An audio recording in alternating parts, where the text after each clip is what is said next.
Our next speaker, I had the privilege to get to know her over the past year and a half.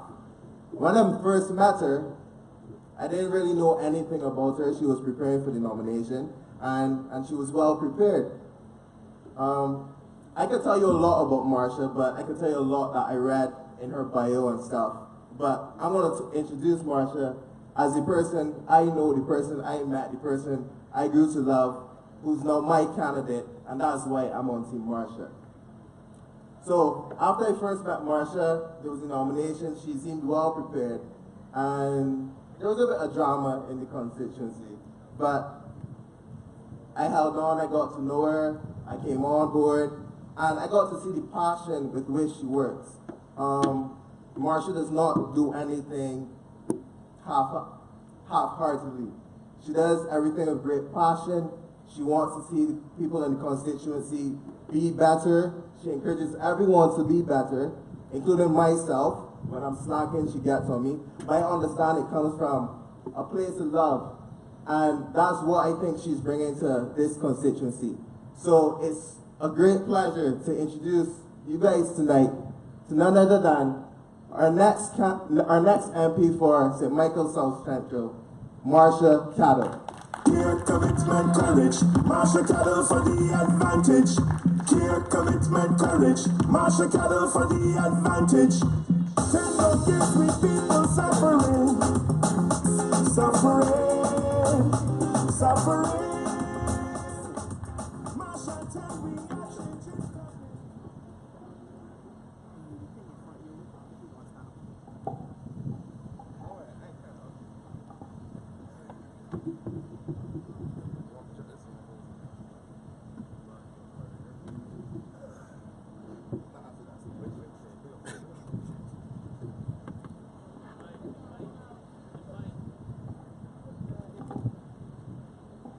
Good night.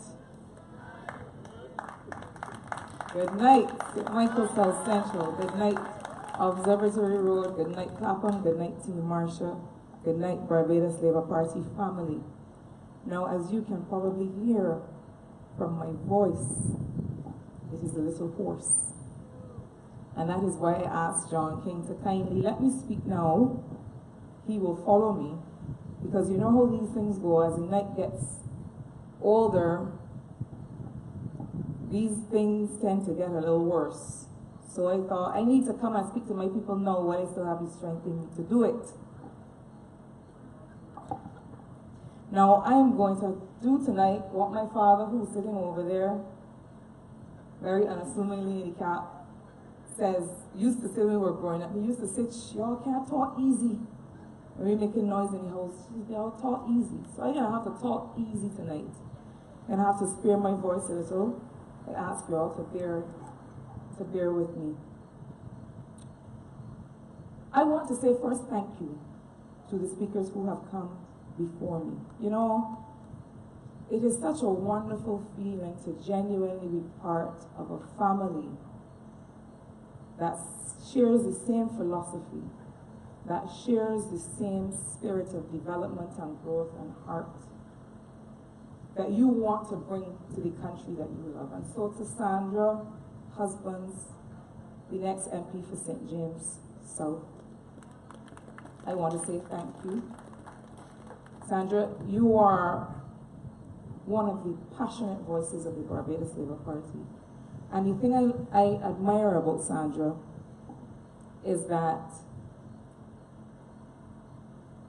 she has a great vision for Barbados. She knows what this country can be, and this Barbados Labour Party knows the path that this country was on before it was derailed in 2008, and before this last lost decade was set upon us. I want to thank Jermaine, who somebody said to me tonight, you see he going along, calm, and you don't know that he got all of that voice. I want to thank Jermaine. I want to thank Ryan Mosley, who's a part of Team Marsha, who from the beginning, pre-nomination, as Mario said, was on board with us, because he too, as a young professional, as somebody who's interested in sports and culture and development of young people, is chomping at the bit. That's a good horse metaphor, right, man? It's chomping at the bit to do something. And that is what this Barbados is doing something. Sandra just said, words cannot give people a job. Words cannot give people a future. Words cannot give people a university education. And when people say to you, I do not think there is any difference between the Democratic Labour Party and the Barbados Labour Party, I want you to allow them to understand that this Barbados Labour Party is and has always been one of doing. This is a party of implementation. We don't just talk, we get things done. The Barbados Labour Party has over the years produced a document called Promises and Performance. And what does that document say? It says, on the one hand, these are the things that we have said we would do. And on the other, this is what we have done. And it doesn't mean that a government is perfect.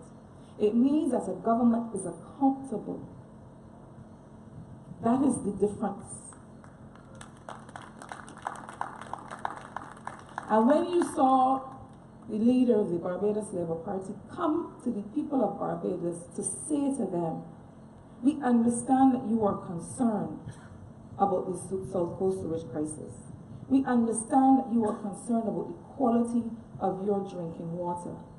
We understand that you are embarrassed to have your friends come from abroad and have to see what is going on the South Coast of Barbados.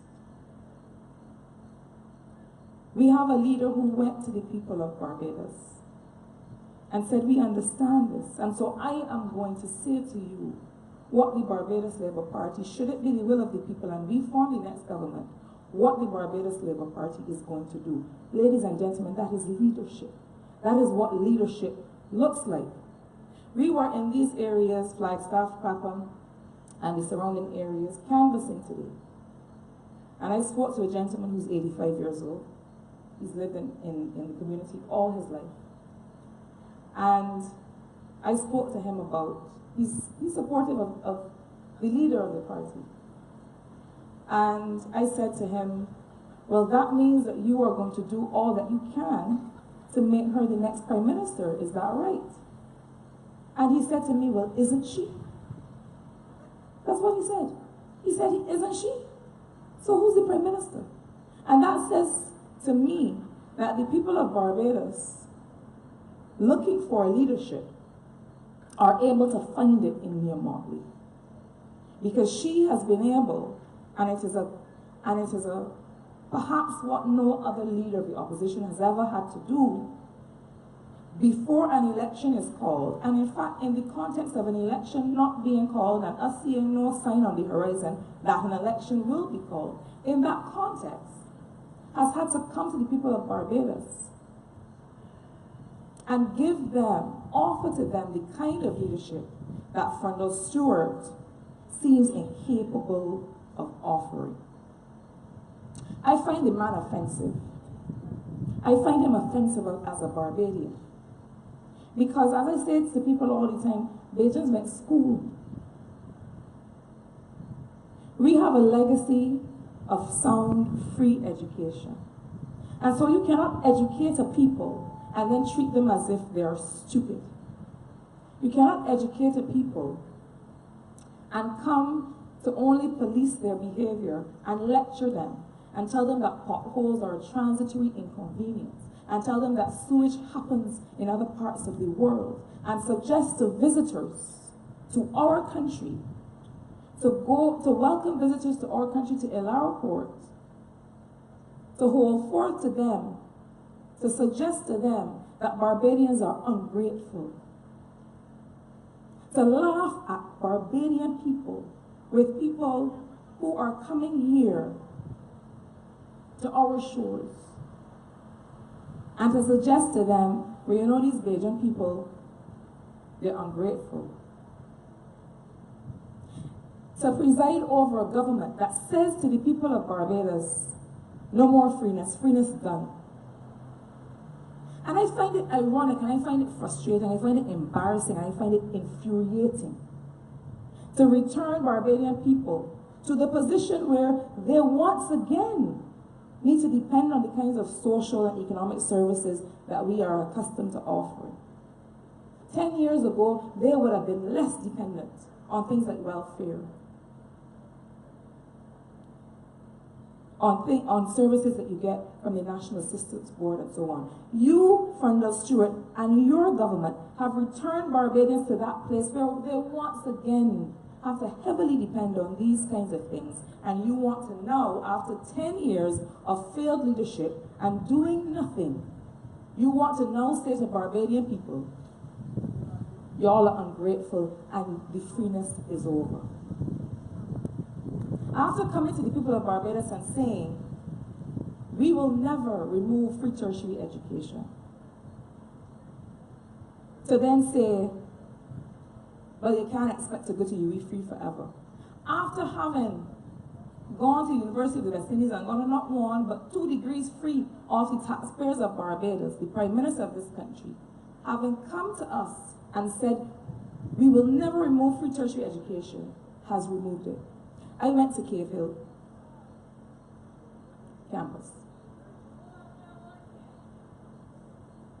And the quality of education, the nature of education that I received in this country is one that I have always been proud of. I grew up in Haggett Hall, and Jermaine is going to make a slight correction, because I am a daughter of St. Michael, not St. Michael South Central, but I am a daughter of St. Michael. I grew up in Haggett Hall. I went to Belmont Primary School, which is in My Lord's Hill. And then I went to Harrison College. And so I went to Carrington Wesleyan Church, which is in Carrington Village. And so for me, St. Michael feels, all of St. Michael feels very much like home. And the truth is, we say all the time that there is one St. Michael. Because you, of course, will find that somebody lives in Clapham, works in town, has a girlfriend in the Pine, regrettably might have another girlfriend in Waterford, regrettably. But it's one St. Michael, and I feel very much, and I want to acknowledge Kirk and his team, Kurt Humphrey, who's just joined us, St. Michael South. We say all the time that St. Michael is important to Barbados. The entire country is. But St. Michael and the urban corridor is one of the areas that has most felt the neglect of this government over the last 10 years. I talk to young men all the time who say to me that they have never worked. What has happened was, in the last 10 years, they came of age. They left school, and they're now looking around for something to do. And they have not been able to find work. And I want you to think about that for a second. They have never known what it was like to get up early in the morning, to dress and bathe and pack your lunch and go to do something that they are good at or that they are learning to provide for themselves and their families. And when someone has not had that experience and does not feel that that experience is out there, does not feel that that opportunity is out there, it is a very demoralizing thing. I want us to think about that. And I want us to think about an entire generation of young people who have been marginalized because they feel that ain't nothing going on. That's what they say all the time, right, Kirk? Ain't nothing going on out there. Ain't nothing out there. And that is not the Barbados that I was told when I was 11 and 14 and 16 that I would be inheriting. The reason I stand here tonight, the reason I've been able to work hard and try and work on the development of this country and of this region is because somebody cared about whether I had an education.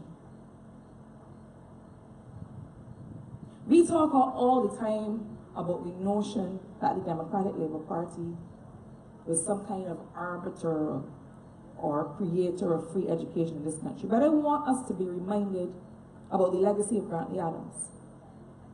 I want us to be reminded that those 4 secondary schools that were expanded to offer free education, that was done under Grantley Adams.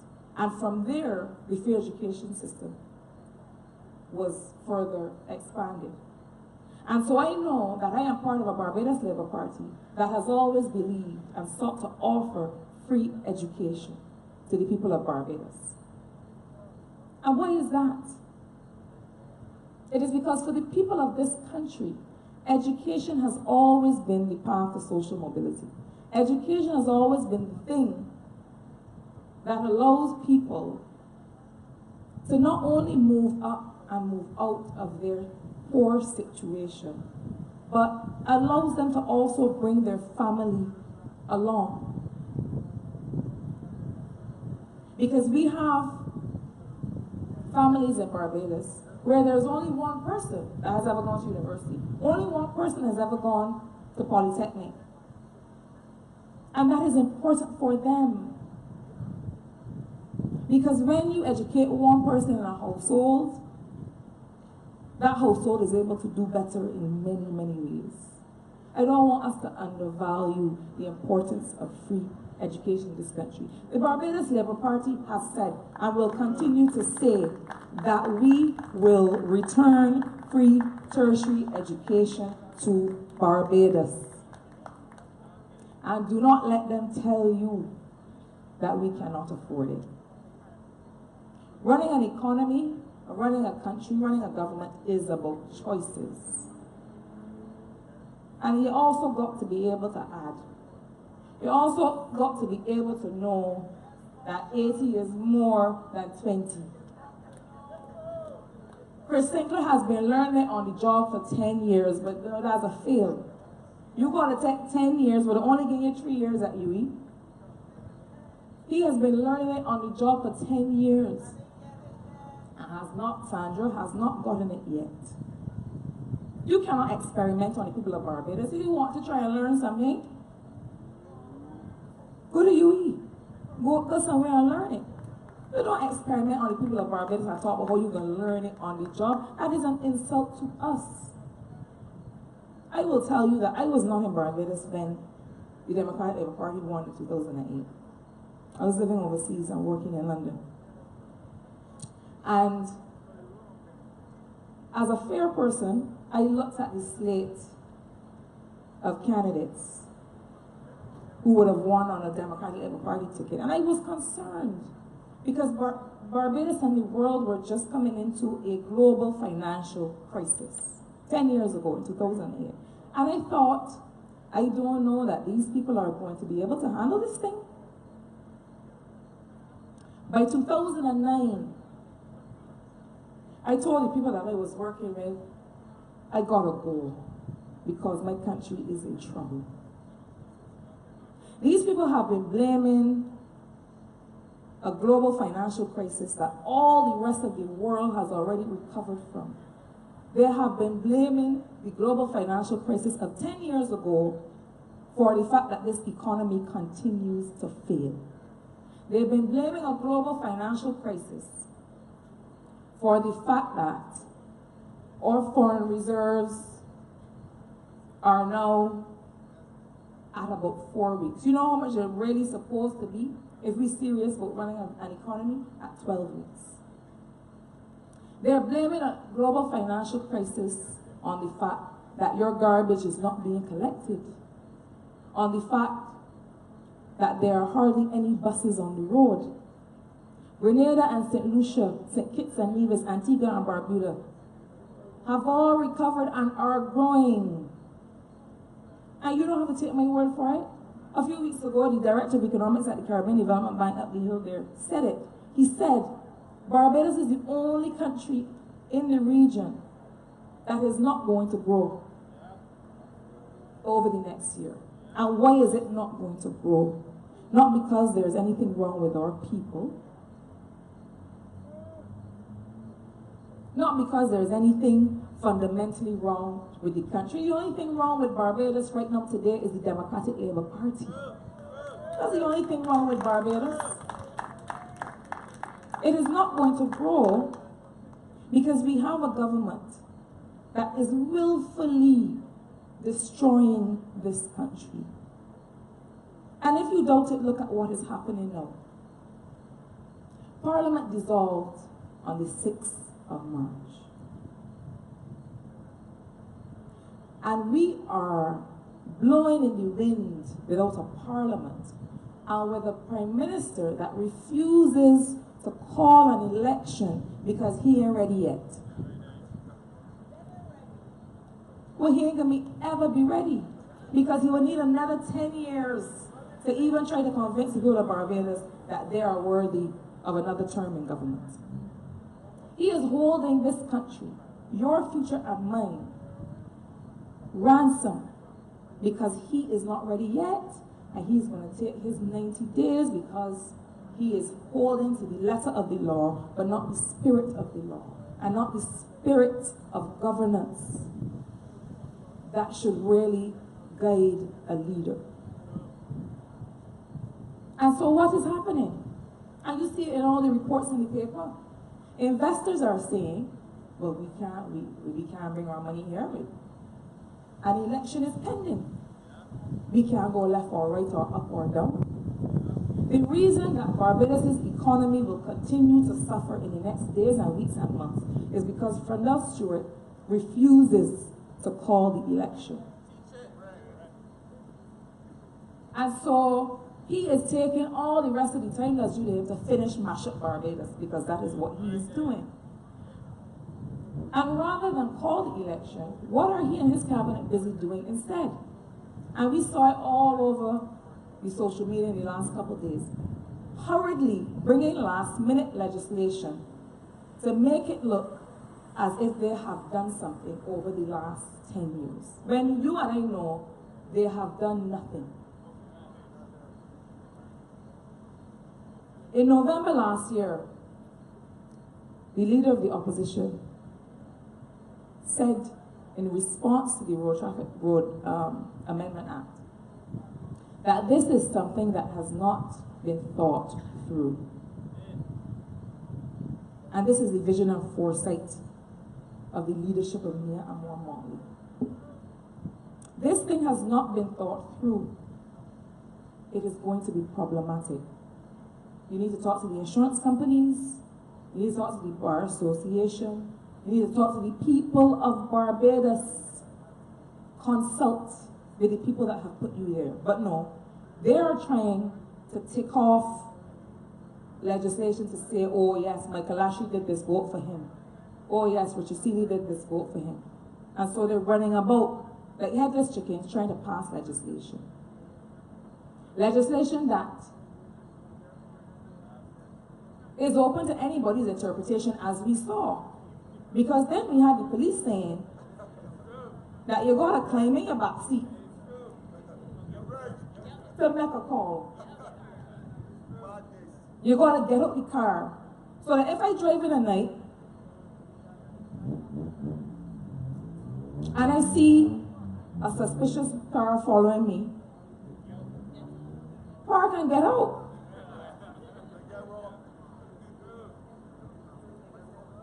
These are the kinds of things that a government does when they are not capable of governing, when their only interest is self-interest. They're not thinking about the woman who might be at risk that might need to make a phone call. In fact, they are not even thinking about the same police, because they put the police in a position now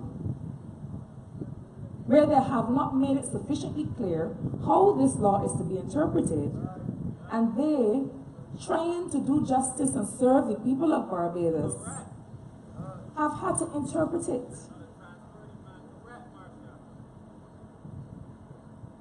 And you don't rush these things. You cannot rush these things.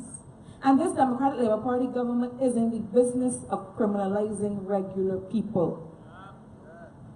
And so now, a man that is 75 and has been riding a bicycle for 60 years, a little while ago he had to pay a bicycle tax. I'm sure this is the only jurisdiction where you got to pay a bicycle tax. And now he has to go and look to pay $70 or $80 for a helmet. But I mean, I understand a motorized vehicle. But a 75-year-old man on a bicycle, my father would know because he used to ride a bicycle all these years ago. Now have to go and try to find a helmet to be able to move. And most people who ride bicycles in Barbados are not doing it for leisure. This is their mode of transportation. It is how they get to work. It is how they go to pick up their children from school. I know you're telling a man that he is a criminal unless he got the $80 to run up tomorrow without warning or consultation or conversation or dialogue to find a helmet to put on. And it's true. Because if after the NSRL moved from 2% to 10%, the $50 that you carry in the supermarket, you used to bring out a bag, you only bring out enough that you could put in your pocket. You can't buy food, you can't buy clothes, you can't pay a bus fare to go to work. Well, the thing is, you're going to walk anyway because you ain't got no buses. And you are expected to go out and put on a helmet, buy a helmet to put on. And I am not saying that there may not be need to look at some of the road safety issues in the country. I'm not saying that. But I'm saying that you have to be guided by the right thing. You have to be guided by the well-being of the people that you serve, and you have to do it in the right way. But all we are seeing now is a group of people who are jostling to try and get legislation on the books, and in the process are criminalizing, further oppressing the people of Barbados. Now, their only economic policy over the last 10 years has been about taxing agents. And I looked at some numbers the other day and I realized that the revenue that the government gets, about 95% of it is tax revenue. The highest really that I have ever seen, varying between 90 and 95% over the last decade. It means that they have no ideas. But not only that, the taxes that they do come up with don't make any sense. I cannot find any three people in any room on any night that can agree on how the NSRL is to be implemented or collected. Just like the road safety regulations, it had the whole country in disarray. Nobody could figure out what to do, where to put it on the receipt. You're supposed to reflect it here. You cannot pass legislation that causes chaos. The point of legislation as lawmakers, we know that it is to do the public good and it is to bring order. Their legislation does the opposite.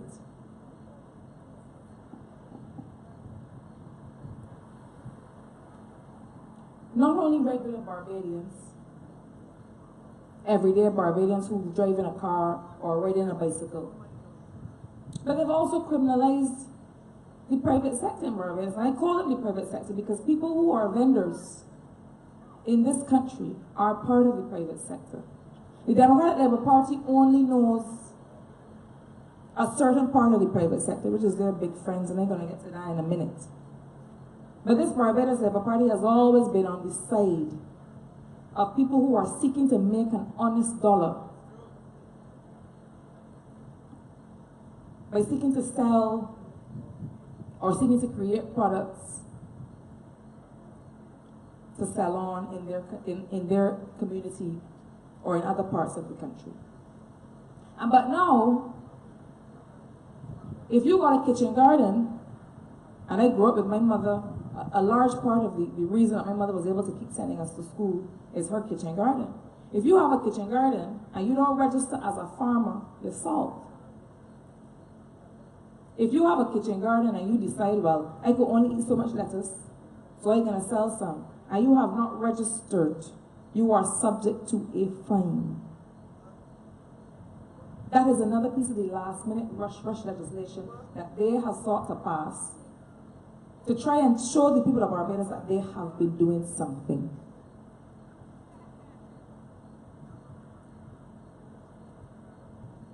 And so all of the things that as agents we have grown up doing and being able to do to ease the pressure a little bit,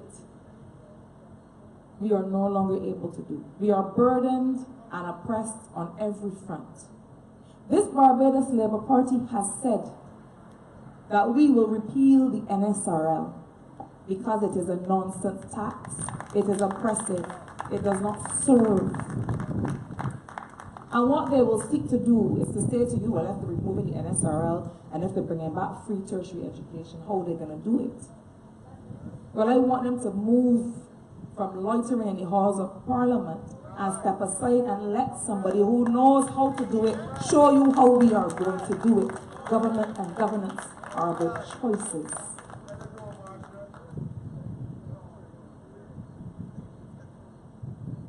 And we understand as a Barbados Labour Party that we have to bring all of Barbados along. We have to bring along the pensioners who are spending their pension to support an entire household because that's the only income that's coming into the house.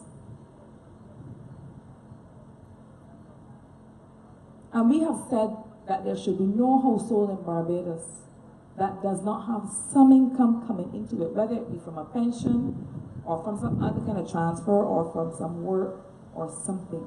Every household in Barbados must know how they are going to live. If you get up in the morning and you cannot give your children breakfast to go to school, if you get up in the morning, you cannot put together bus fare to go to skills training or to go to wherever you need to go to make your life better, how are you ever going to create any opportunity for yourself? And this Democratic Labour Party government has been about creating opportunities only for themselves and their friends, securing their pensions, restoring their 10%, while public servants have not gotten a pay increase for the last 9 years. They have only been about themselves. And I want to address this notion that we must not point fingers, because that notion is out there. And people will say, well, you know, you all get up on a platform and you say what the Democratic Labour Party has not done. But we have to say, you know why we have to say it? And Sandra made reference to it earlier.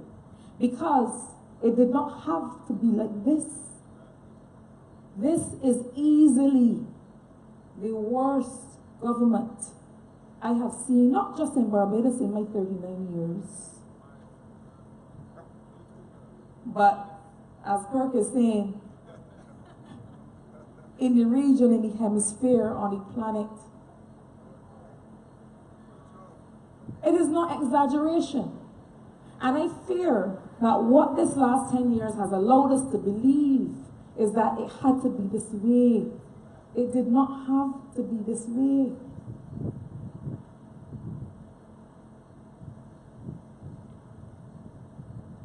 But there is this idea of the fatted calf. When this government came to office in 2008, they told themselves that this was their time to get for themselves. And I want you to look carefully at the Barbados Labour Party MPs and candidates. Look carefully. Don't say that you don't know. And to make the comparison to what we offer, not only what we offer today, but what we have been able to do across the near 80-year history of the Barbados Labour Party, and compare it to this government now today. It frustrates me and annoys me to walk through Britain's Hill and walk through Carrington Village and to pass the grotto curb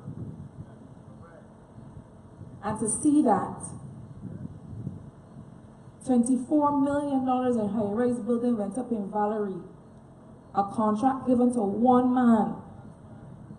While the guys that out there that are steel benders and tilers and masons and carpenters and joiners sitting down on the block outside those buildings every day, and not one of them get a piece of work a day to work in Valerie. 28 million in the grotto.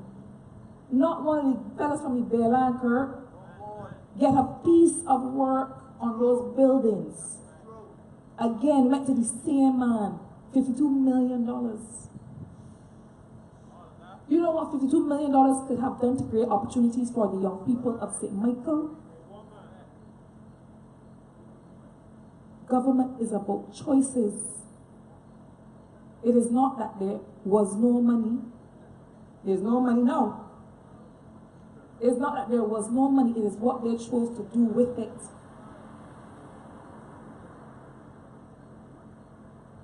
And the bad decisions have not stopped there.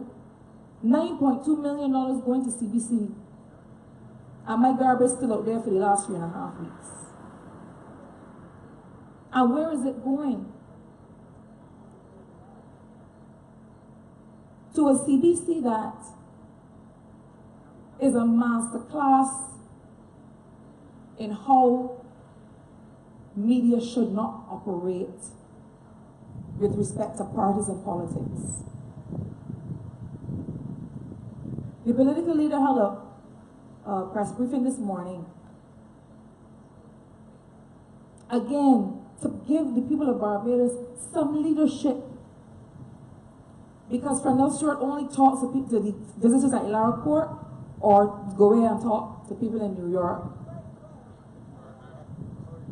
To try to offer some leadership to the people of Barbados, to talk us through what is happening to us. Because what is happening to us is unprecedented in this country. Never before have we seen a leader with such scant respect for the process of democracy, that he would leave a country without a parliament and without any leadership, as we are supposed to be going towards an election.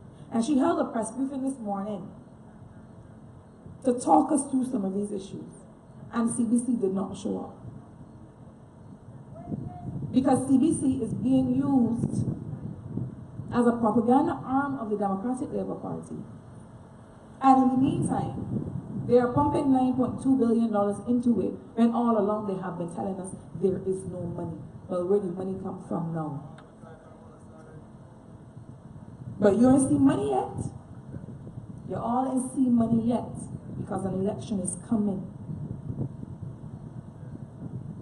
And I want us to understand that this is a government that will do anything to hold on to the reins of power. They will do anything to hold on to the reins of power to continue the job of fleshing out the pockets of themselves and their friends. And I want to say that there has been no other time like this in the history of Barbados. This election that is coming up is the most important election. Will go down in history as the most important election in our modern history. I want all those within the sound of my voice to understand that you must be a part of rescuing Barbados. Do not think that you can opt out of what is going on here. This next election is going to be the difference between whether we can collectively pull ourselves back and raise ourselves up to the levels that we know that Barbados was on the road to achieving, or whether we will continue to sink further and further. I will tell you that I can barely imagine 5 more days of this government, far less 5 more years. We are in a danger zone. And so opting out is not a choice. I want to tell you what else is not a choice. You know, I think that open and inclusive democracy are important. I think that it is good that people feel that they can offer themselves to serve. And so we have all of these third and fourth and fifth parties coming up. But I want to say to you that we need to examine the reason that these parties are coming up.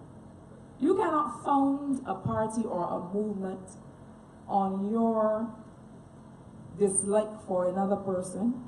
You cannot found a party or a movement on your insistence that a particular person never become Prime Minister of Barbados.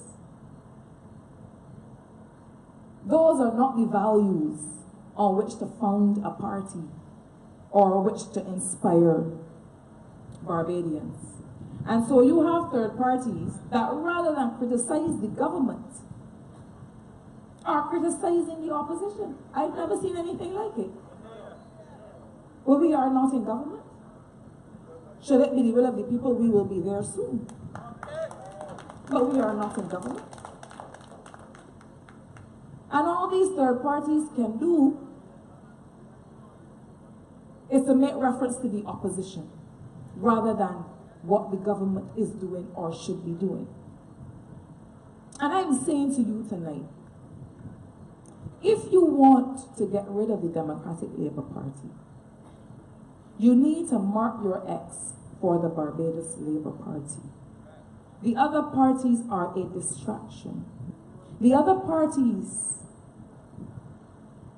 are creatures of the Democratic Labour Party. They are there to deflect and distract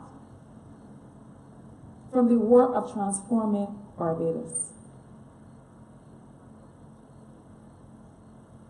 So let's not be fooled. Don't throw away your vote. I want to talk a little bit tonight about, before my time is up, about the leadership of the Barbados Labour Party. You know, we over the last weeks and months, because my political leader is somebody who believes in consultation. She doesn't just sit down and write legislation in a room and then come out and tell a man that he got to wear a bicycle helmet. She believes in consultation. And we have spent a lot of time talking to people about the kind of Barbados they want to see and they want to contribute to. And we have talked about energy and environment and infrastructure and health and education and how we hope to transform all these sectors. And in every meeting that I have sat in, with all the experts around the table, I am in awe of the fact that Mia Motley is able to speak with authority on every single one of those areas. And it's not just to say that she bright, because a lot of people bright. It is not just that she is bright. It is that she believes that communication is important and that you have to bring people along. You don't just sit up there and decide what you're going to do for people. You have to let people be involved in their own development. But it's not only that she's bright and she believes in consultation. It is that she is courageous. I think courage is a necessary ingredient for leadership. The things that we will have to do in order to try and bring Barbados back require courage. The reason that Barbados is where it is today is that this Democratic Labour Party administration has no courage. They thought that they could come in for 10 years and sit quietly by and not really make any real decisions. The Barbados Labour Party made it look so easy, the business of running the country, that they thought they could just come in here and learn it on the job, or not learn it at all. They have not taken one policy decision that has moved Barbados closer to progress.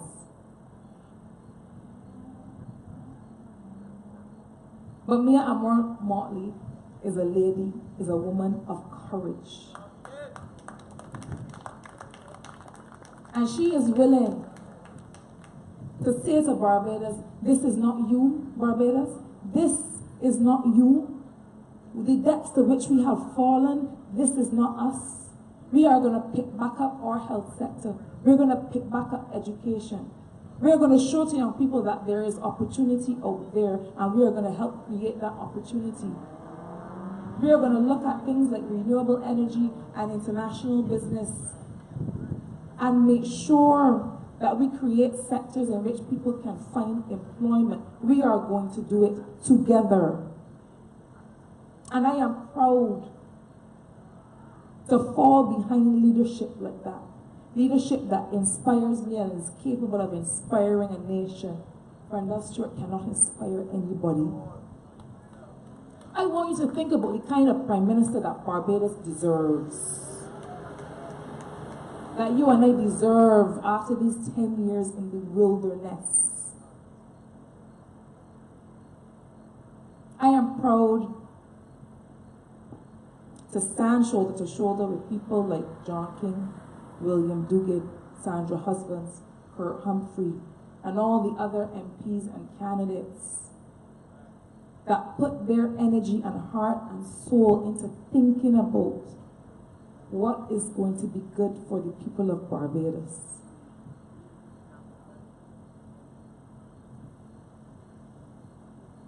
And so tonight, as I close, I want to say this.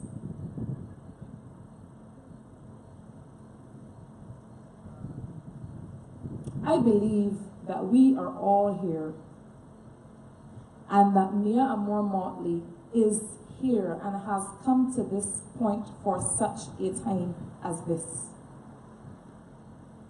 For a time where Barbados needs its greatest effort, its best minds, its greatest energy, its greatest integrity to take the country forward. And I want to say to you tonight that the 30 of us in Parliament cannot do it alone.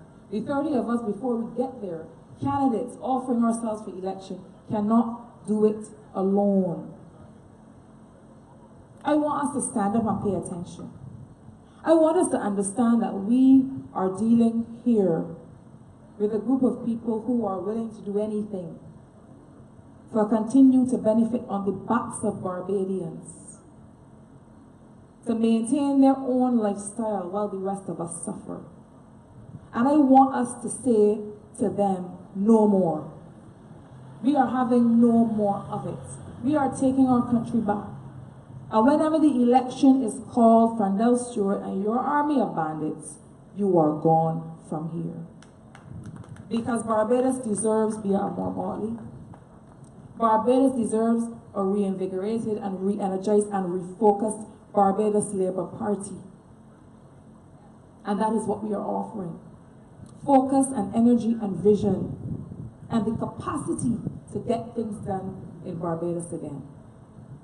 I want you who are here tonight and who can hear the sound of my voice to commit to doing whatever has to be done, to going out and making sure that your neighbors are equipped to vote. This is going to come down to the details. That they have their ID cards, that they are on the list for their constituency, but not only that, that they feel a sense of inclusion, that they participate in these conversations that we're having, bring them to meetings, show them the Facebook page that they can see what we are saying. Because I will tell you this, when the bell is rung and the election happens, and should it be the will of the people, the Barbados Labour Party forms the next government, the work now starts. And it is not an easy task. But what I am encouraged by, and what I have seen over the last 2 years, is that this Barbados Labour Party can get it done, and will get it done in the name of the people of Barbados, and that is what excites me, and I want that to excite you too. Go out, Go to your neighbors, go in the corners of wherever you live, and let people know that Barbados is on the rise again. And under the leadership of the Barbados Labour Party and Mia Amor Motley, we are going to take this country to the heights that it should reach. Good night and God bless.